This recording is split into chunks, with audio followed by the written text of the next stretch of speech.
Have you ever wondered about a warning so powerful it shakes the entire world? We are talking about the final end-time prophecies getting fulfilled in Israel. So let's dive into this video and understand what could be so alarming. Is it a prophecy, a revelation, or something else? Let's find out. Throughout history, there have been religious predictions about signs indicating the world's end. One of these predictions revolves around Jesus returning and the construction of a third temple. Surprisingly, these prophecies align with current events, bringing about more astonishing revelations. And recently, the reconstruction of the third temple created a shock. The idea of rebuilding the third temple in Jerusalem holds great cultural and spiritual significance, especially for the Orthodox Jewish community. Interestingly, it's considered even more crucial than the previous temples that were destroyed. The roots of this idea go back to the Hebrew Bible, where prophets foresaw the arrival of the Messiah coinciding with the construction of this new temple. However, a significant challenge arises because the proposed location for the third temple is also home to an important Islamic structure called the Dome of the Rock. This situation has sparked a long-standing dispute between Israelis and Palestinians over authority on the Temple Mount. It has become a complex geopolitical issue, with some countries not officially recognizing Jerusalem as Israel's capital. Despite these challenges, the desire to build the third temple remains strong. However, making it accessible for Jewish worshippers is difficult due to the presence of Muslim individuals, particularly women dressed in traditional black attire, who often discourage Jewish visitors. Additionally, Muslim leaders argue that there was never a temple at that location. Moreover, the third temple holds immense religious and historical importance for Jews. It symbolizes the re-establishment of a sacred site central to their faith.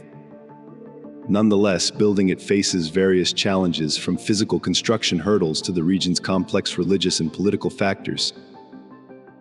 This clash of determination and historical disagreement continues to shape the ongoing story of this sacred site. With this reconstruction, something mysterious was also found.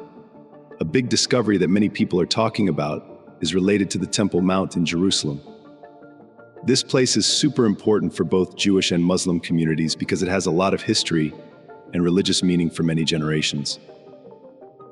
Recently, they found something interesting under the Al-Aqsa Mosque on the Temple Mount. There used to be a special place where Jewish people did rituals to make themselves spiritually clean. This is a big deal because in the Islamic tradition, they believe the mosque was built by a really important person named Abraham long ago. So basically, this place is special to different religions for different reasons. Now, here's the cool part.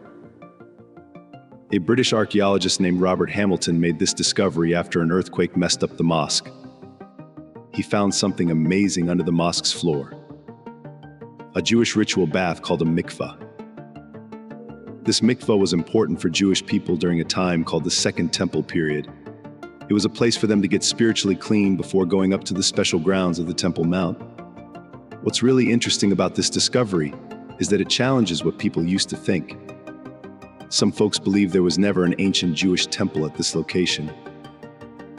But thanks to this find, history is kind of changing. Scholars are going through old British records and finding proof that there really was an ancient temple at the Temple Mount. It's not just about old stuff.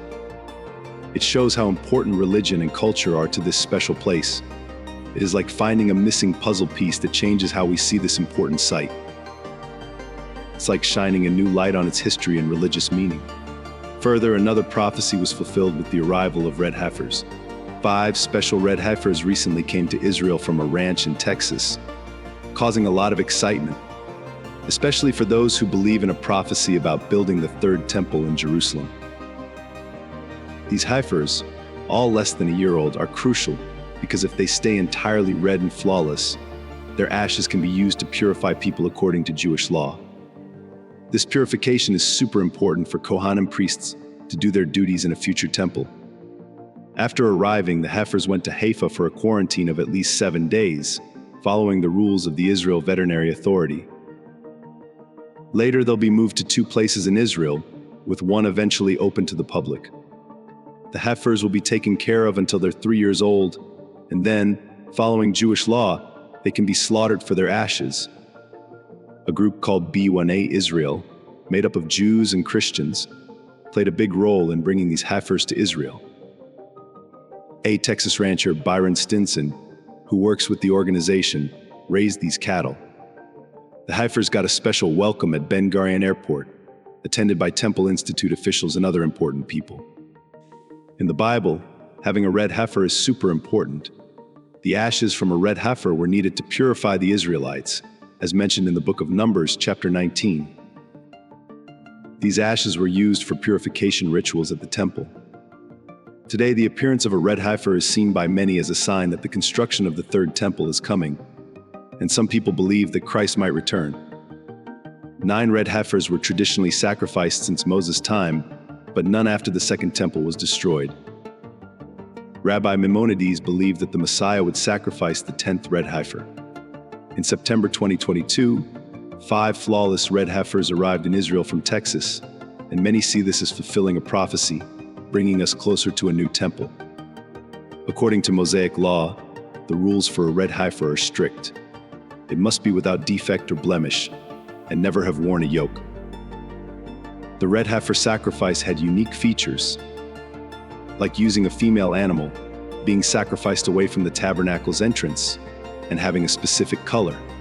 In Numbers chapter 19, verses 1 and 10, the Bible describes the detailed process of slaughtering a red heifer. The priest Eleazar oversaw the ritual outside the Israelite camp. The ashes from the red heifer were crucial for purifying those who touched a dead body, highlighting the heifer's importance in Israelite religious practices. These biblical commands about the red heifer symbolize Christ's sacrifice for forgiveness. Jesus, like the red heifer, was without blemish. Just as the red heifer was sacrificed outside the camp, Jesus was crucified outside Jerusalem. The red heifer's ashes, cleansing people from the contamination of death, parallel Christ's sacrifice, saving us from the consequences and corruption of sin and death. Still, despite various challenges, the third temple is under construction, and recently a ceremony happened. In an ancient ceremony linked to the third temple, a special group of priests called Kohanim and Levites recreated old rituals. Just on October 12th, they redid the ancient water ceremony for the third temple. Starting at Shahar Hashpat in Jerusalem's Old City, the Kohanim, dressed special, and the Levites with musical instruments led everyone to Shiloh Siloam Springs, an old place. They used a golden jug to collect water there, ending with the priestly blessing and the Hakel ceremony. Even though the Torah doesn't say you have to pour water, it's part of Moses' oral tradition and seen as a happy celebration. During the last 6 days of Sukkot, the water pouring happened with wine in the morning service. People worldwide joined in the Sukkot celebrations, making it a global day of worship.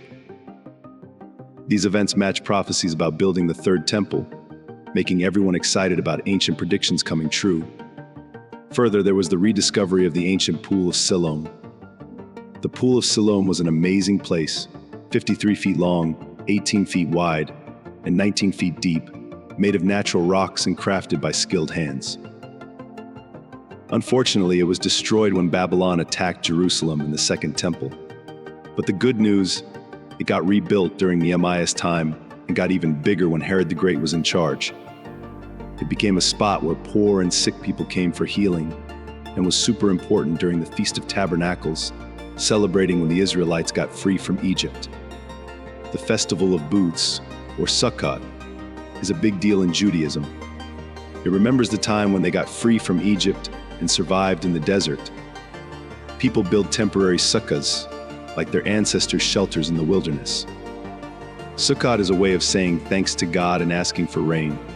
It's a celebration happening in Jewish communities all around the world. During Sukkot, a priest used to get water from the Pool of Siloam in a golden pitcher, singing psalms and being happy, and then poured the water on the altar's west side, showing something special from Isaiah chapter 12, verse 3. What do you think of Israel's final warning shocking the world? Comment below and subscribe for more.